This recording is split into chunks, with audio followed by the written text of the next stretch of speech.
Speaker, I wish to lend my support to the bill before this House and to say that as a citizen of this country and as a member of Parliament for the Vegas constituency and as the leader of the Dominica Labour Party, I support Dominica's accession to the Caribbean Court of Justice as its final court.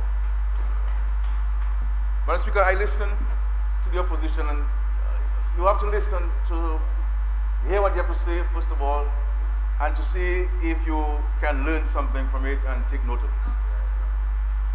it. It will be interesting, Madam Speaker, to ask this opposition,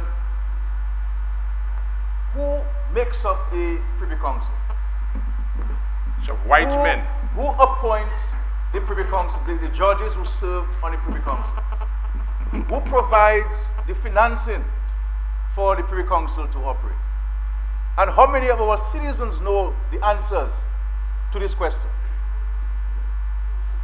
In the United Kingdom, as I understand it, and the Attorney General is here, he can speak to this. The Prime Minister of the United Kingdom appoints the judges. A politician. And in this jurisdiction, Madam Speaker, they go and they will appoint people who are of the same political persuasion. So you will not get Prime Minister Cameron appointing a conservative, a Labour man on the panel of judges. In the United States of America, Supreme Court judges at the federal and state level are all appointed by the President of the United States of America. And they select people, first of all, who may have the academic qualifications, yes, but who also support their ideological and philosophical and political views.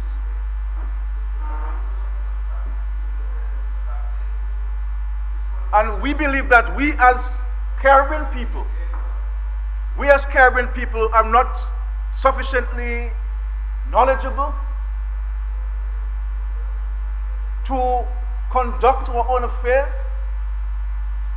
that we come into the Parliament as an opposition and imputing all sorts of motives, innuendo, misinformation. Madam Speaker, at the OECS Supreme Court level, the law provides, it is a law, and it has always been the case, that in respect to the Chief Justice, there must be unanimous decision of the heads of government. This is not a law that I brought to the Parliament of Dominica. This law existed before I was born.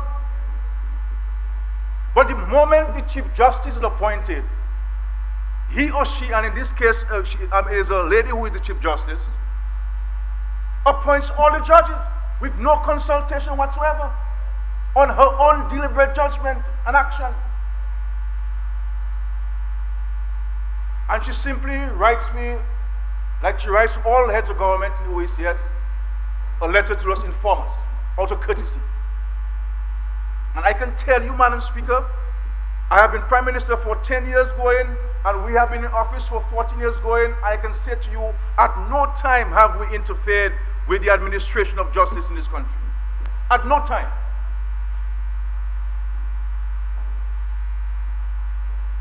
At the Caribbean Court of Justice level,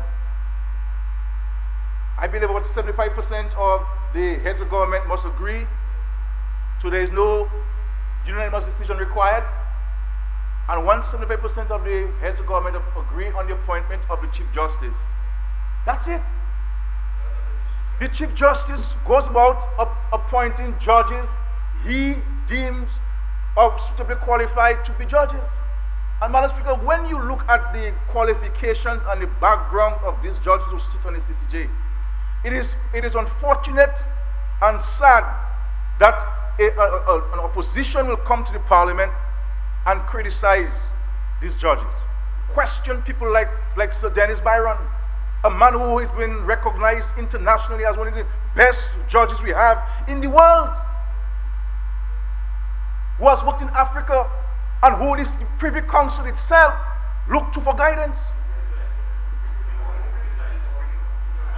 Look, The Privy Council looks to Sir Dennis Byron, our Chief Justice at the Caribbean Court of Justice, for guidance. Hush. For guidance. And we have an opposition coming here and imputing all sorts of motives on distinguished, Madam Speaker, Mr. Saunders, Madam Speaker, Justice Saunders of St. Vincent and the Grenadines, one of the most respected jurists you will have anywhere on the face of the world. And it is sad that people who look like us, we have difficulty with. It is sad. It is sad. It is sad, Madam Speaker. It is sad, Madam Speaker. And they talk about we must follow St. Lucia and so on. Madam Speaker, the Prime Minister of St. Lucia and the government of St. Lucia through the Governor General in the Parliament of St. Lucia have said they are following the lead of Dominica in the move towards recognize the Caribbean Court of Justice. It is not me who said that. And the government of St. Lucia needed to have an advisement in respect to the provisions of the Constitution. And the advisement came up to say that there was a drafting error, and therefore the provision of the Constitution is similar to Dominica. They must first write to the Privy Council, to the to the British government, to say and to get agreement to the link. And I can say to you here that I have sent a draft copy of the letter which I sent to the British government to Prime Minister Kenny Anthony, so that he will send that same letter to the UK to follow Dominica's lead. And the only reason why St. Kitts and Nevis have not gone to the Parliament because they have political challenges within the Parliament of St. Kitts and Nevis. The Prime Minister of Grenada has said that he, based on the provisions of the Constitution which requires a referendum, he is ready and prepared to go towards the process of a referendum to recognize the court. In respect to my comrade Prime Ministers of St. Vincent and Grenadines, there was much more in the referendum. There were many things, including the determination of the recognition of the Queen as head of state of St. Vincent and Grenadines, and changing of the political complexion within St. Vincent and the Grenadines. So, Madam Speaker, on this issue of consultation, and they're suggesting that we should go through a referendum, and they keep making reference to the Constitution. But the Constitution sets out a process which the Parliament must follow in delinking from the Privy Council. And it says that we shall write, the Dominica government shall write to the British government in seeking its agreement. If we receive the agreement of the British government, then we come to the Parliament and they must have 2/3 majority to amend the Constitution. It says failure to get an agreement from the British government, we'll have to go to a referendum. That's what our Constitution says. Yes, Madam Speaker. And the issue of consultation, if you go in the Hansard of the Parliament, Madam Speaker, way back 2002 we started the consultation with the American people. We've had more consultation on the CCJ than any other thing in the history of Dominica. All over Dominica. And more recently, we had this well-respected lawyer, Mr. Alexis, coming to Dominica to speak about the CCJ. And you should see how the UWPIs were in front there, hoping that Mr. Alexis would say something negative about the CCJ. And they left about us. What you are the UWP, Mr. James? You are the whole of the UWP.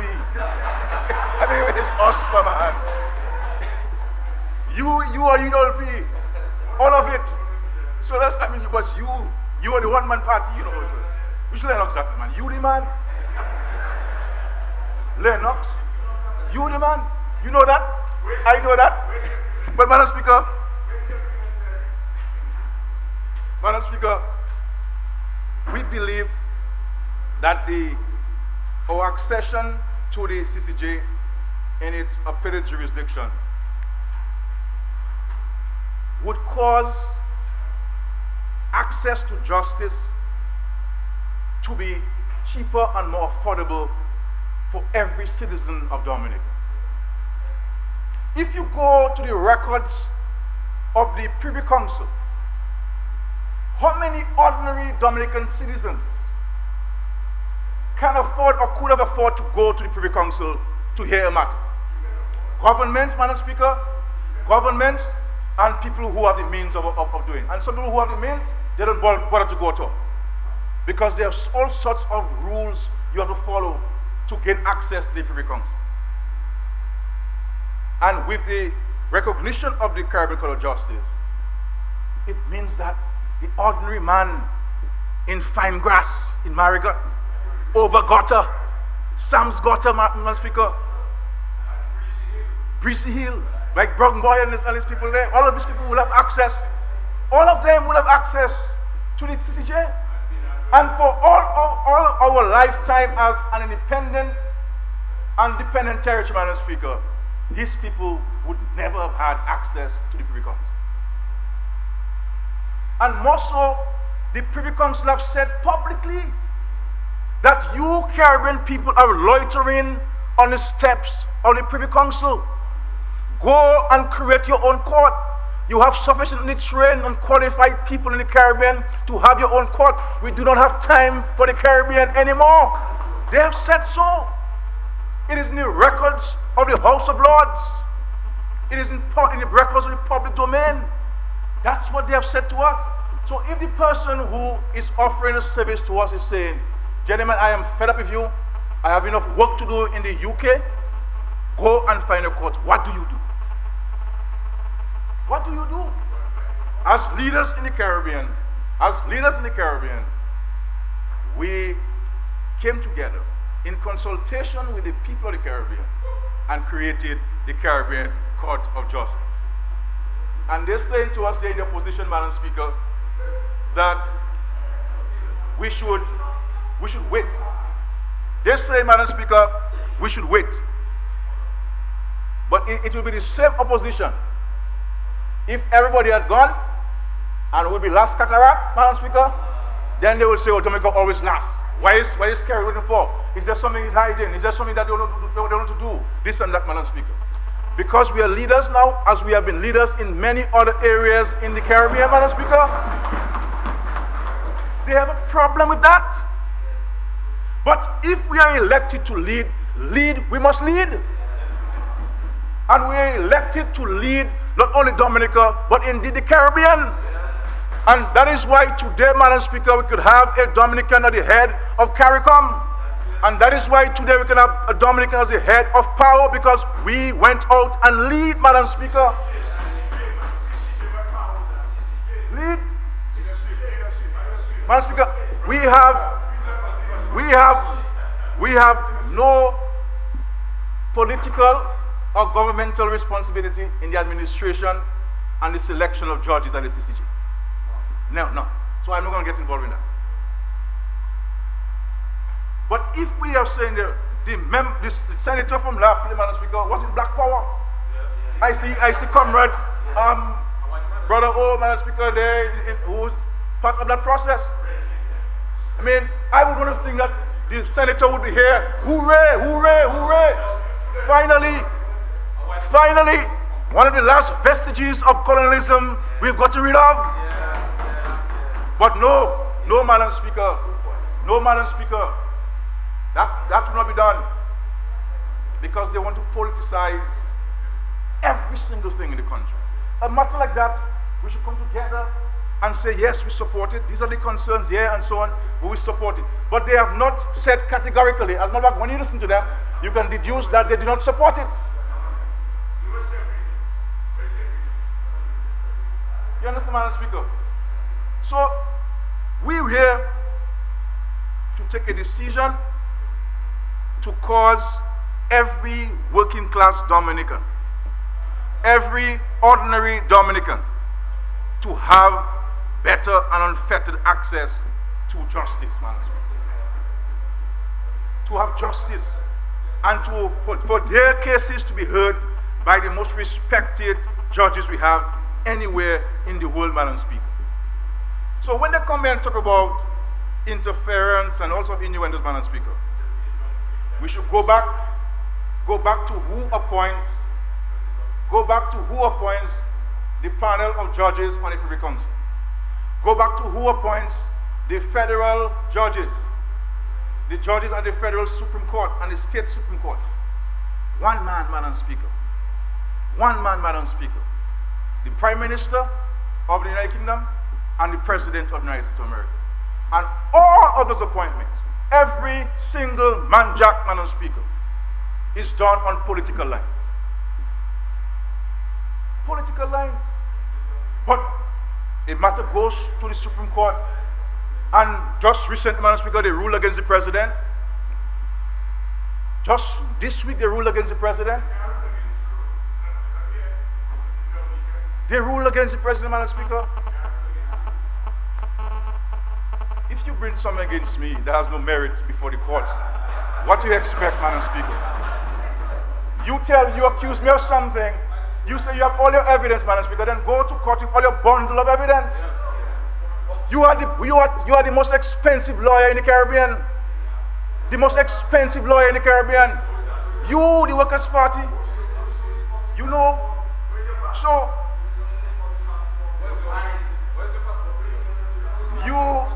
you said you had all the evidence. Bring the evidence to court. But anyway, but had I known we had to show passport in Parliament, I would have got mine. But I didn't know that.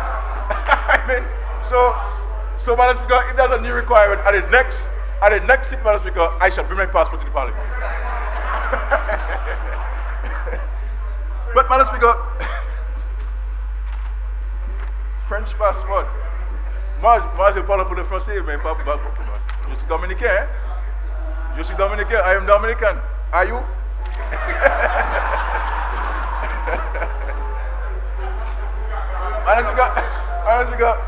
Madam Speaker, I mean, I was born in Vegas, Madam Speaker.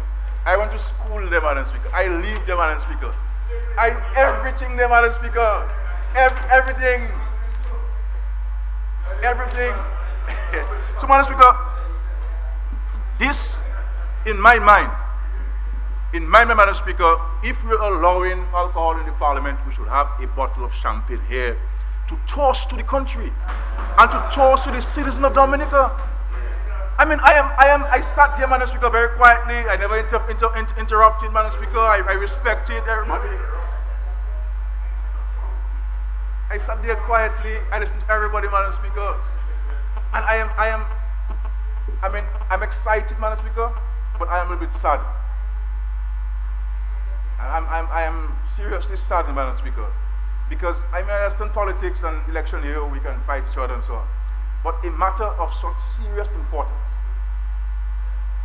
we cannot bring that down to a Q95 type discussion. It cannot be. It should not be, Madam Speaker. It ought not to have been. This matter is too serious to the people of Dominica, the administration of justice in our country, to treat it that way. Everything for the member for Rosa Central is a joke. I mean, whoever appointed you, whoever appointed you as a jester of the Parliament. I see you as a member of Parliament, but you have self-appointed yourself as a jester of the Parliament. That's wrong, Mr. Come on, member for Rosa Central.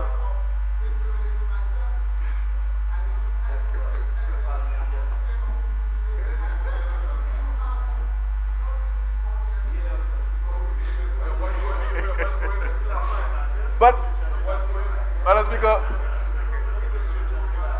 Speaker, these guys are looking for a platform. They started a marathon as if it was a... Honorable Prime Minister, guys is not parliamentary. But you see, I saw across of these guys and so on. But Madam Speaker, and here, the members. All right. So, honorable members of the Madam Speaker, $55,000 and not $1. If all the thousands that you have raised, you have helped one poor Dominican. Not one. Not one. Not one. Not one. Not one. Not one single mother you've helped. Not one single mother you've helped, Madam Speaker. Not help. Raising money for yourselves to pay off your mortgages and so forth. That's what you're doing. Ian will give you what he has, $2 this week, $10 next week, Madam Speaker. That's what it is. But Madam Speaker, and I'm not gonna get, Madam Speaker, involved in all of these other side shows that they have spoken about Electoral Commission and so forth. Because the records will show, and let me educate the Dominican public that the Constitution provides for there to be 5 members of the Electoral Commission. A chairman appointed by His Excellency the President on his own deliberate judgment. So he doesn't have to consult anybody. 2 members appointed by His Excellency the President on the advice of the leader of the opposition. And 2 members appointed by His Excellency the President on the advice of the Prime Minister. And my understanding, Madam Speaker, is that every single decision that has been taken by the Commission has been unanimous. Has been unanimous. And they come, Madam Speaker, and saying to the public and giving the public impression that it is the government reps on the Commission who run in the Commission, when every single decision of the Commission has been unanimous, which means the 2 members appointed by the Workers' Party have agreed with the submission of the Commission. Okay, now, member, I wish you to move on, please. Madam Speaker, and I will say that all of the resources which the Commission have asked of the Cabinet and the Minister of Finance, we have made it available to them. In respect to amendments to the laws of the country in respect to voting, the Commission contracted a private legal consultant to review the legislation and to make recommendations to the Commission. That process, that contract is still ongoing. That contract is still ongoing. Once I understand the consultant's work is completed, that submission will be made to the Electoral Commission. I find it strange, Madam Speaker, that the opposition on one side of the mouth, they speak about independence of this and independence of that. They speak about the Constitution and they speak about the law. But they want me as Prime Minister, and they want the Cabinet of Dominica to get involved in matters which we have no legal jurisdiction over. I cannot go and dictate to the Commission. As a matter of fact, Madam Speaker, I do not write to the Commission directly. When I want to write to the Commission, I write it through His Excellency the President. We stay very clear. As a matter of fact, Madam Speaker, we made it clear and we agreed with the Commission that we will not use the Aegis chambers to review the law. They went and they got an independent person.